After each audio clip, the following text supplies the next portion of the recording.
Hi, I'm Elizabeth Lambert. I'm the founder of the Wisconsin Education Law and Policy Hub. I want to talk a little bit about the concept of local control.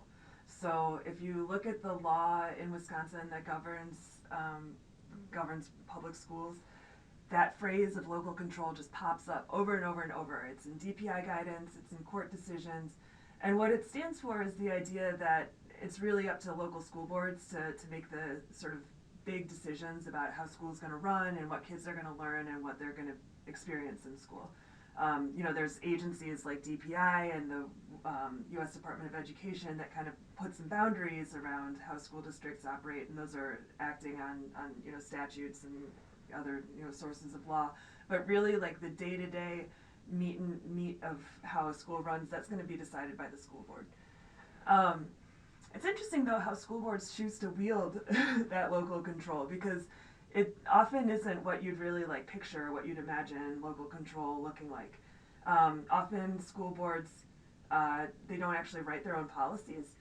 So some of them may take policy from sort of partisan outside sources, like there'll be these sort of partisan organizations that have a policy agenda, and they'll be drafting model policies and sort of funneling them to school boards to adopt. And that's part of it, but even more widespread is this practice that school boards have of just purchasing their policy as boilerplate from, there's a couple of organizations and businesses in Wisconsin that what they do is they sell boilerplate policy to school districts. And so what that means is that policy manuals that districts have, they're like not really written by the school board members, they're purchased from somewhere else.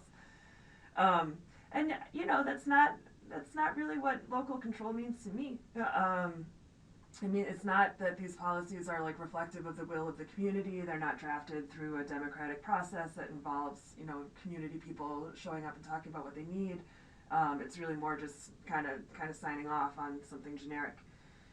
And so that's my vision. That's one of my reasons for starting this practice, at the Education Law and Policy Hub, is to kind of reinvigorate this concept of local control. So I work with community organizations to help them understand the school policy-making process and to help them understand the legal framework within which policies are made so that they can advocate for the kinds of policies that really reflect their community and their vision and their needs for their kids. And I also work with school board members to do a critical evaluation of the policies that they have on their books. And I draw on my experience as a civil rights lawyer representing students to kind of help people understand where some of these boilerplate policies might create problems, might be hard to apply, might not sufficiently protect kids.